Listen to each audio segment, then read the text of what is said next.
आज जिस विषय पे मैं बात करने जा रहा हूँ उस विषय को वैसे तो हम लोग फोटोग्राफी के नाम से जानते हैं। फोटोग्राफी शब्द की जब बात की जाती है या फोटोग्राफी जैसे विषय की बात की जाती है तो ऐसा लगता है कि किसी बहुत ही तकनीकी विषय के बारे में हम बातचीत करने जा रहे हैं। लेकिन डिजिटल मीडिया के इस युग में कैमरे की उपलब्धता इतनी आसान हो गई है कि फोटोग्राफी एक कला के रूप में अगर बात की जाए तो मुझे नहीं लगता कि उसमें जरा सी भी समझ जिसमें होगी। अगर आप 1-2 साल या 4 साल बच्चे की भी बात करेंगे और उसके हाथ में भी अगर कैमरा आ जाए और उसको पता लग जाए कि कौन सा बटन दबाने पे फोटोग्राफ दिख जाएगी तो बड़े आसानी से वह फोटो क्लिक कर सकता है या वो भी फोटोग्राफी कर सकता है।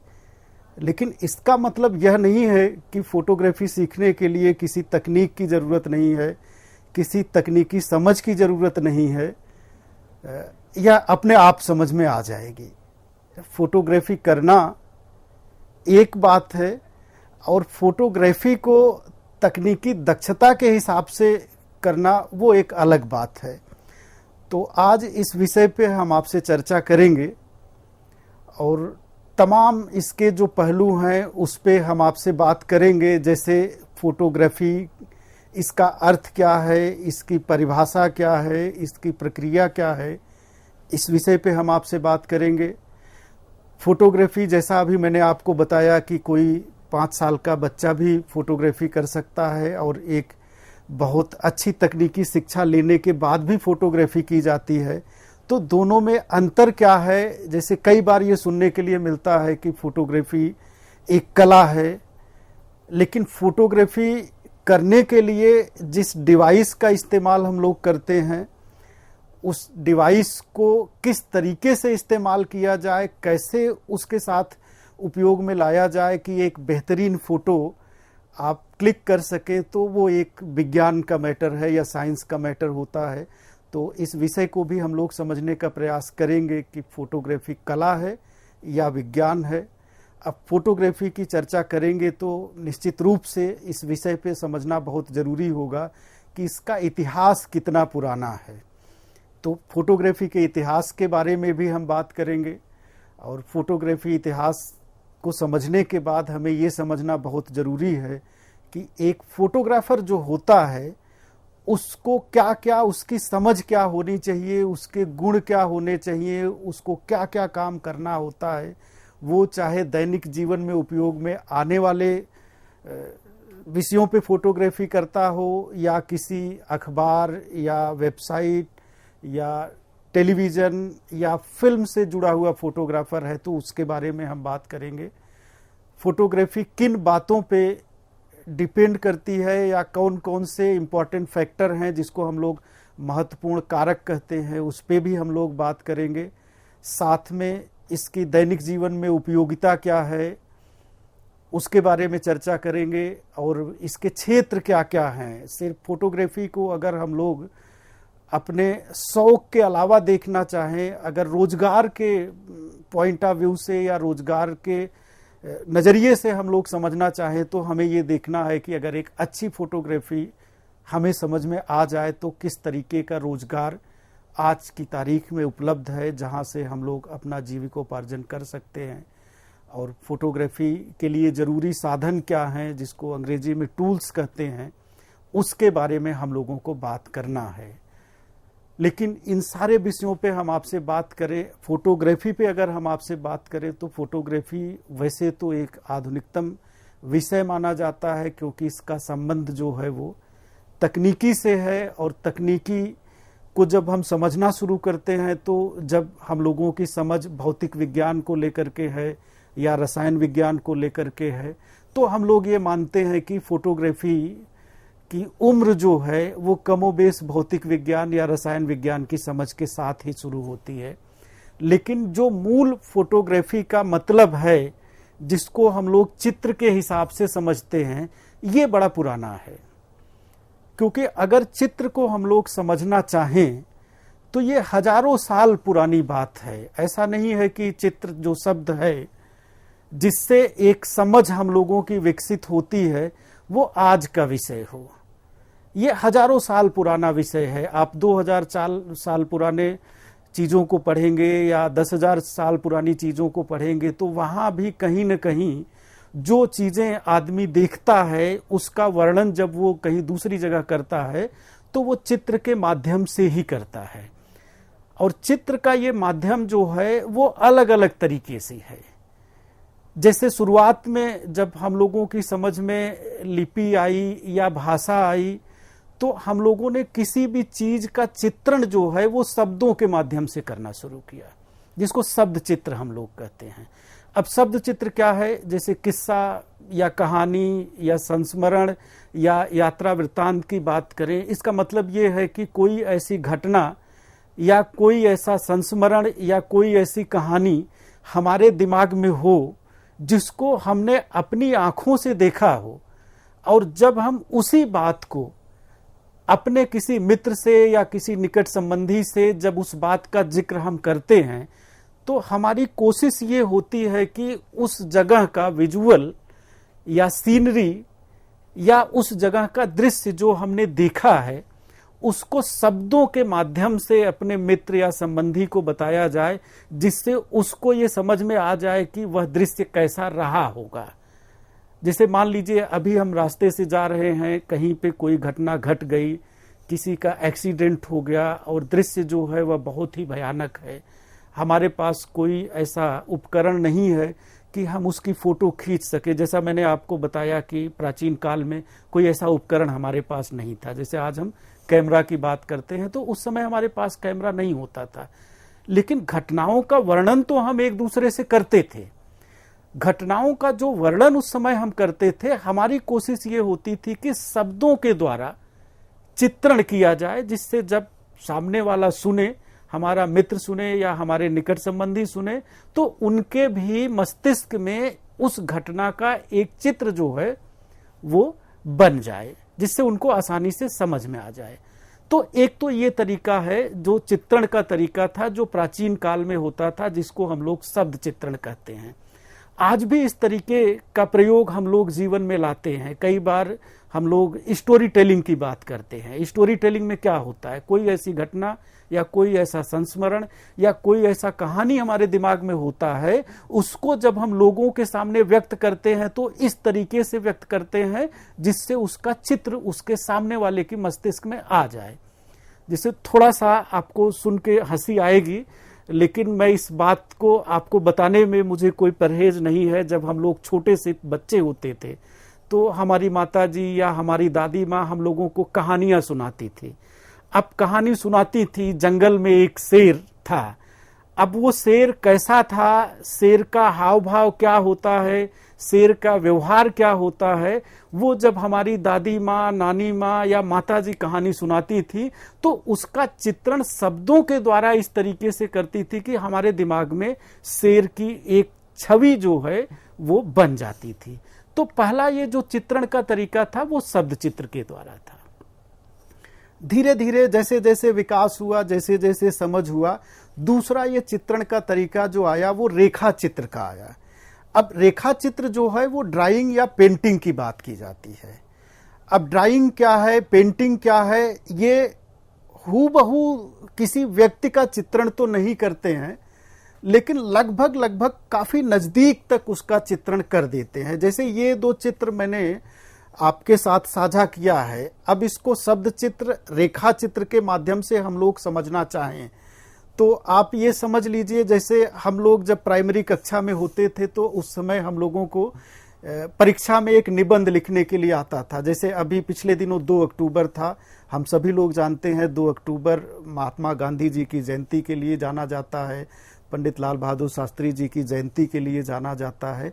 लेकिन जब भी हम लोग उनके बारे में कोई निबंध लिखते थे तो जब हमारे पास ये डिजिटल साधन मुहैया नहीं थे तो हम लोगों को क्या करना होता था, एक तो हम लोग महात्मा गांधी जी दिखने में कैसे लगते थे, उनका व्यवहार कैसा था, दुबले पतले थे, वो ऐनक लगाते थे, लाठी लेकर चलते थे, इसको या तो हम लोग शब्द चित्र के माध्यम से व्यक्त कर देते थे और अगर हम लोग ड्राइंग या पेंटिंग में दक्ष होते थे, निपुण होते थे, तो हम कोशिश ये करते थे कि उनकी ड्राइंग या पेंटिंग बना दें। तीसरा माध्यम जो है चित्रण का, वो आधुनिकतम माध्यम है।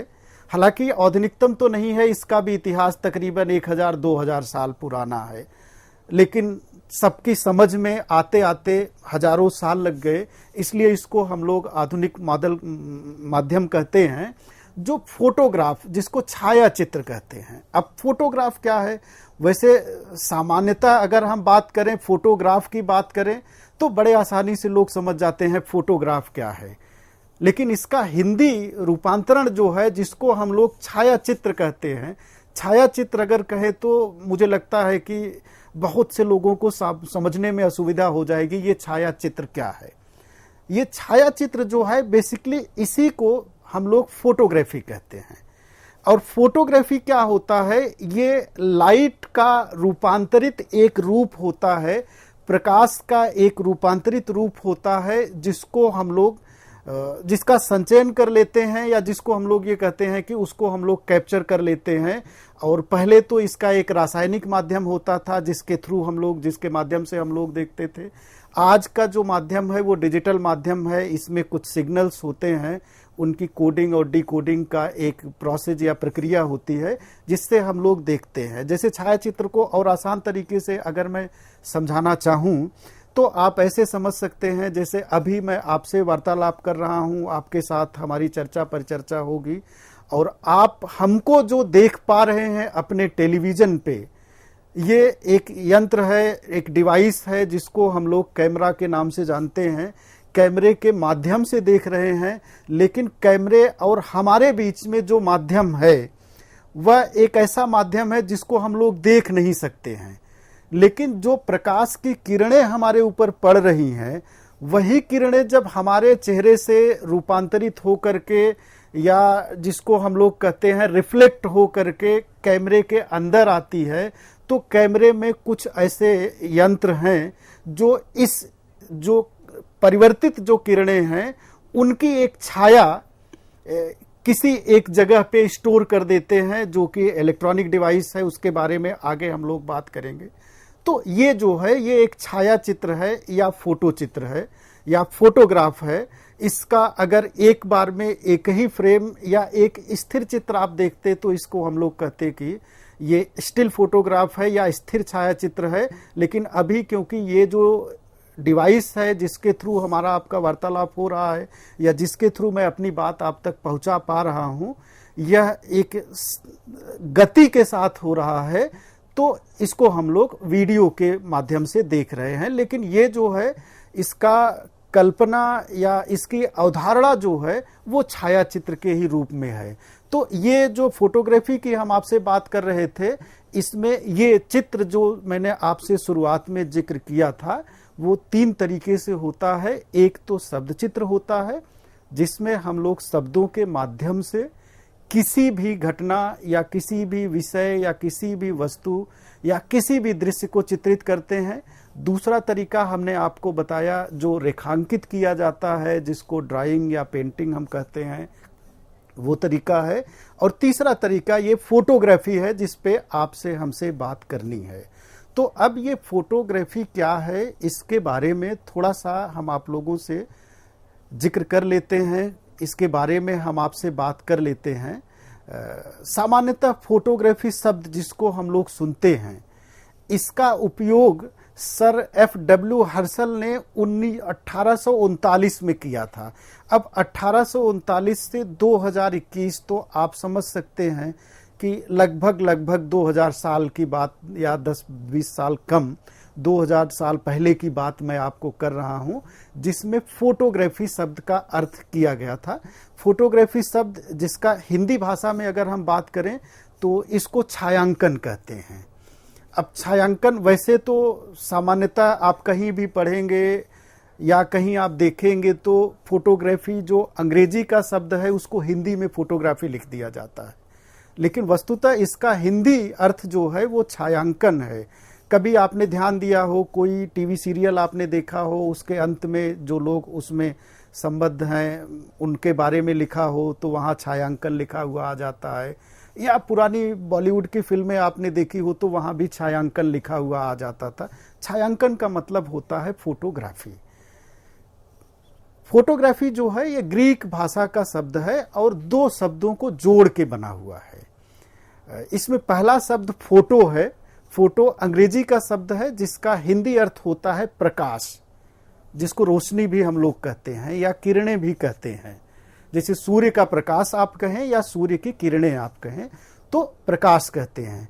और दूसरा शब्द जो इससे जुड़ा हुआ है उसको ग्राफोस कहते हैं।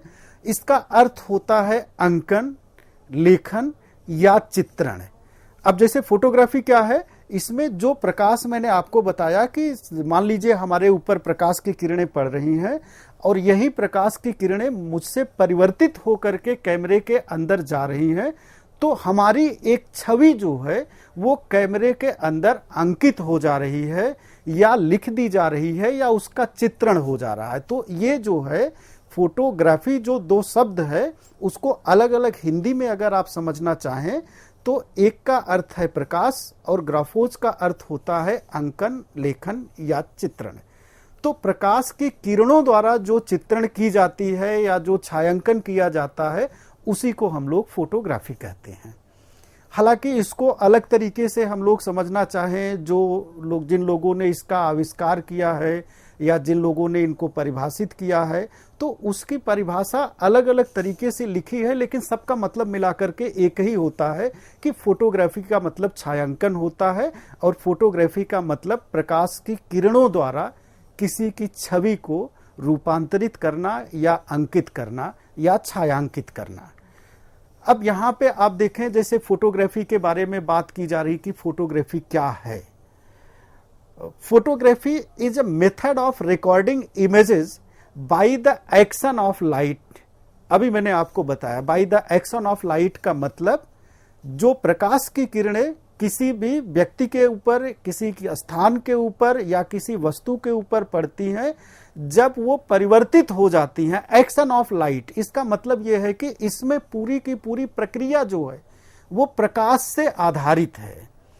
और related radiation on A sensitive material. Sensitive material हम इसलिए कह रहे हैं क्योंकि ये प्रकाश की किरणें जो परिवर्तित होती हैं, इसका छायांकन, इसका अंकन या इसका लेखन जो है वो किसी सेंसिटिव या संवेदनशील सतह पे ही हो सकता है।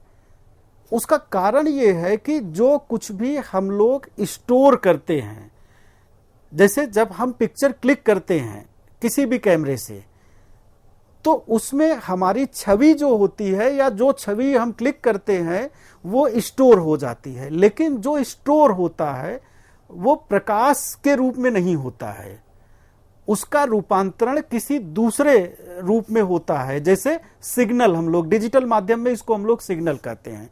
लेकिन आज से 20 साल पहले की अगर हम बात करें या 30 साल पहले की बात करें तो उस समय क्या होता था, हम लोग एक फोटो सेंसिटिव मटेरियल इस्तेमाल करते थे। उसमें क्या होता था, कुछ एक रासायनिक पदार्थ होता था जिसके ऊपर प्रकाश की किरणें जब पड़ती थी तो वो प्रकाश की किरणों से संवेदनशील होता था और उसकी छवि उस पर बन जाती थी।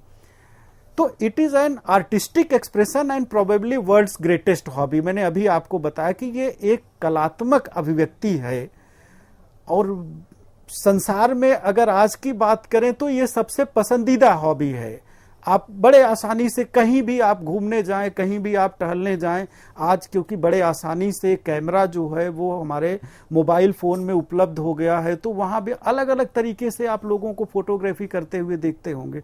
कोई सेल्फी ले रहा होता है, कोई दृश्य का फोटोग्राफी कर रहा होता है। तो ये एक बहुत ही एक तरीके से हम कह सकते हैं कि बहुत ही प्रचलित माध्यम है ये। या फिर photography is the process, activity and art of creating still picture by recording radiation of sensitive medium such as film or an electronic sensor। यहाँ पे जो दूसरा माध्यम मैंने आपसे अभी जिक्र किया था कि पहले क्या होता था, वो फिल्म पे होता था, प्लास्टिक की फिल्म होती थी, उसके ऊपर कुछ रासायनिक पदार्थ का लेपन होता था और जैसे ही प्रकाश की किरणें उस फिल्म पे पड़ती थी तो वो जो है छवि अंकित हो जाती थी। हालांकि उसको भी हम जब भी करते थे तो उसके लिए भी बाकायदा एक लैब की जरूरत पड़ती थी और डार्क रूम की जरूरत पड़ती थी, जिसे आगे चल के मैं आपसे जिक्र करने वाला हूं। लेकिन आज ऐसा कुछ भी नहीं है। आज क्या है, आज हमारे पास इलेक्ट्रॉनिक सेंसर है और इलेक्ट्रॉनिक सेंसर का फायदा हमारे लिए ये है कि पहले जब हम फोटोग्राफी करते थे या छायांकन कैमरे के माध्यम से करते थे और तुरंत अगर हम ये देखना चाहें कि जो जिस व्यक्ति की या जिस स्थान की फोटो हमने खींची है वो कैसी है, तो वो देखना बड़ा मुश्किल होता था। उसके लिए हमें इंतजार करना पड़ता था जब हमारा वो रासायनिक पदार्थ वाला लेप प्रिंट होकर के आता था, एक पेपर के ऊपर उसकी कॉपी बनती थी, तब हम देखते थे। लेकिन आज क्या है, आज जब इलेक्ट्रॉनिक सेंसर की बात है तो ये बड़ा आसान हो गया। आप जो चीज देखते हैं वही चीज आप रिकॉर्ड करते हैं या कैप्चर करते हैं या स्टोर करते हैं या हूबहू छवि आप उतारते हैं, जो इस स्लाइड का मतलब है जो मैंने आपको बताया। तो अर्थात फोटोग्राफी एक ऐसी प्रक्रिया है जिसमें हम प्रकाश के किरणों के माध्यम से किसी संवेदनशील सतह, जैसे फिल्म की बात मैंने की, या इलेक्ट्रॉनिक सेंसर पर किसी व्यक्ति, वस्तु या स्थान का हूबहू चित्र उकेरते हैं। तो ये तो फोटोग्राफी के अर्थ की बात हो गई। अब थोड़ा सा इसके परिभाषा की अगर हम बात कर लें तो कुछ लोगों ने इसको अलग अलग तरीके से परिभाषित किया है। जैसे अकॉर्डिंग टू ओपी शर्मा एक पॉपुलर फोटोग्राफर हैं, इन्होंने फोटोग्राफी की पुस्तक भी लिखी है और इन्होंने लिखा है कि the complete process by which picture are made by the chemical action of light on a sensitized plate और फिल्म नोन एज फोटोग्राफी, जो मैंने पहले आपको अभी बताया था, बिल्कुल उसका अर्थ वही है जो मैंने आपसे जिक्र कर लिया है। अगर हम लोग अकॉर्डिंग टू इंग्लिश डिक्शनरी की बात करें तो द आर्ट, प्रैक्टिस और occupation of taking and printing photographs is known as photography. ये थोड़ा सा व्यवहारिक रूप से परिभाषित किया गया है कि अगर हम लोग अगर हमारा व्यवसाय है, हमारा प्रैक्टिस है और हम में कला है कि हम लोगों की फोटोग्राफ क्लिक करें और उसको फिर प्रिंट करके लोगों को दें, या वो हमारा व्यवसाय के रूप में हो जाए, तो उसको हम फोटोग्राफी कहते हैं। एक और परिभाषा है जिसे the art of process of capturing image either on light sensitive film और electronically in digital form from which viewable picture can be produce, activity of someone who used a camera. तो ये भी फोटोग्राफी है। इसमें भी कमोबेश वही बात की गई है कि किसी कैमरे के माध्यम से, जिसमें कि सामान्यतः जो सामने की छवि है वो हमें दिखाई देती है, उसको इलेक्ट्रॉनिक या डिजिटल फॉर्म में हम उसको कैप्चर कर लें या स्टोर कर लें या अंकित कर लें, तो उसको हम लोग फोटोग्राफी कहते हैं। तो ये परिभाषा है। सरल शब्दों में अगर फोटोग्राफी को परिभाषित हम करना चाहें या हम समझना चाहें तो हम इस तरीके से समझ सकते हैं कि किसी भी संवेदनशील सतह, जैसे फिल्म प्लेट जो है वो आगे चल के मैं आपसे इसका जिक्र करूंगा कि फिल्म प्लेट क्या होता था। ये बहुत ही पुराना मेथड है या पुरानी प्रक्रिया है। जैसे फोटोग्राफी जब शुरुआत हुआ तो शुरुआत में प्लेट पे फोटोग्राफी होती थी, फिर उसके बाद फिल्म रील आया, फिल्म रोल जिसको हम कहते हैं, उसके बाद फिर इलेक्ट्रॉनिक डिवाइस आया जिसको हम लोग सेंसर कहते हैं। तो किसी भी संवेदनशील सतह जैसे फिल्म प्लेट, फिल्म रोल या सेंसर पर किसी सब्जेक्ट से टकराकर आने वाली विकिरण को, प्रकाश से जो किरणें परावर्तित होती हैं उसको विकिरण भी कहते हैं हम, को कैमरे के माध्यम से संकलित करने वाली प्रक्रिया को ही फोटोग्राफी कहते हैं। तो ये बड़ा आसान सा है कि फोटोग्राफी को हम परिभाषित कैसे कर सकते हैं। इसके बाद एक और परिभाषा है डिजिटल फोटोग्राफी। एक ऐसी विधा है जिसमें छाया चित्र को डिजिटली इनकोड करके उसे रखा जा सकता है। जैसे ये जो डिजिटली इनकोड या डीकोड, दो शब्द का इस्तेमाल हम फोटोग्राफी में करेंगे। एक शब्द तो ये होता है जब प्रकाश की किरणों को जो परावर्तित होकर के सब्जेक्ट से आती है उसको जब हम स्टोर करते हैं तो वो जो प्रक्रिया होती है उसको इनकोडिंग कहते हैं। क्योंकि इनकोडिंग में हम क्या करते हैं, जो प्रकाश की किरणें हैं उसको हम लोग इलेक्ट्रिकल सिग्नल के रूप में परिवर्तित कर देते हैं। वो जो प्रक्रिया है उसको इनकोड कहते हैं। लेकिन दोबारा जब उसको हम लोग देखना चाहते हैं तो उसको दोबारा हमें इलेक्ट्रिकल सिग्नल से फिर से प्रकाश की किरणों में परिवर्तित करना पड़ता है।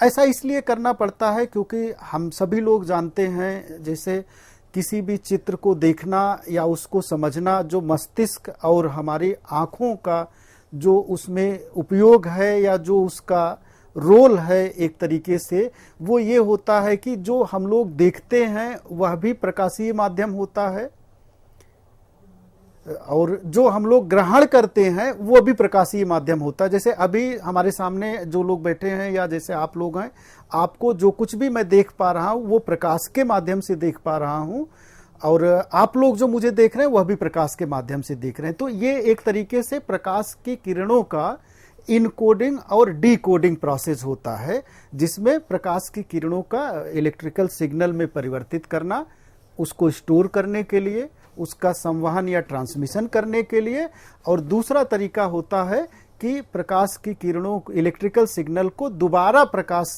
के माध्यम से उसको परिवर्तित कर दिया जाए। तो एक ये तरीका है।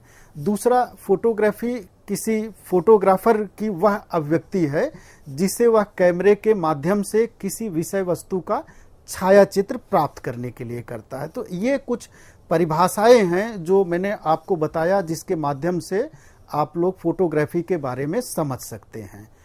अब इस प्रकार एक अगर हम लोग कंक्लूजन की बात करें या समायोजन की बात करें तो आप ऐसे समझ सकते हैं कि फोटोग्राफी किसी सजीव अथवा निर्जीव वस्तु का चित्र लेने की वह तकनीक है जिसमें फोटोग्राफर कैमरा के माध्यम से उस वस्तु के बारे में प्राप्त प्रकाश रूपी सूचनाओं को फिल्म रोल अथवा इलेक्ट्रॉनिक सेंसर जैसे संवेदनशील सतह पर अभिलिखित करता है या छायांकित करता है। तो ये तो बात हो गई फोटोग्राफी की परिभाषा की। अब इसके बाद थोड़ा सा हम लोग फोटोग्राफी की प्रक्रिया पे बात करेंगे। फोटोग्राफी की प्रक्रिया क्या है? Photography is the technique of recording and generating permanent image by the capturing and preservation of physical stimulate pattern on a layer of photo sensitive material. तो ये जो प्रक्रिया है, इस प्रक्रिया में हम लोग इस प्रक्रिया के द्वारा जो कुछ भी प्रकाश रूपी छाया है या जो परिवर्तित प्रकाश है उसको हम लोग अस्थायी रूप से कैप्चर करके या उसको संकलित करके एक फोटो सेंसिटिव मटेरियल पे, वो चाहे फिल्म रील की बात की जा रही हो या इलेक्ट्रॉनिक सेंसर की बात की जा रही हो, जो कि आजकल प्रचलित है, जिसका सबसे ज़्यादा उपयोग किया जाता है। तो ये एक प्रक्रिया है फोटोग्राफी का। It involves recording light patterns as reflected from object on a sensitive medium through momentary exposure. Momentary exposure की बात हम इसलिए कर रहे हैं क्योंकि अभी हम लोग इतिहास पे बात करेंगे। अगर शुरुआती दौर की हम लोग बात करें तो ये जो फोटोग्राफी की प्रक्रिया है, जो आज की तारीख में जैसे हम लोग मोबाइल फोन से कोई पिक्चर जैसे ही कैप्चर करते हैं तो तुरंत ही हूबहू छाया हम लोगों को दिखाई दे जाती है, लेकिन ये मोमेंट्री एक्सपोजर है आज के लिए। लेकिन आज से पहले क्या होता था, इसमें तकरीबन 6 घंटे 8 घंटे का समय लगता था। And the process is done through mechanical, chemical और digital device commonly known as camera. तो ये जो प्रक्रिया है ये मैकेनिकल भी है क्योंकि इसमें कुछ यंत्र की बात की जाती है, केमिकल भी है क्योंकि लाइट सेंसिटिव मटेरियल की बात हम करते हैं, और डिजिटल प्रक्रिया भी है जिसमें हम लोग इसमें किस तरीके से प्रकाश रूपी परिवर्तित किरणों को एक छाया के रूप में हम लोग परिवर्तित कर देते हैं। तो ये फोटोग्राफी की प्रक्रिया है जिस पे हम लोग बात कर रहे हैं।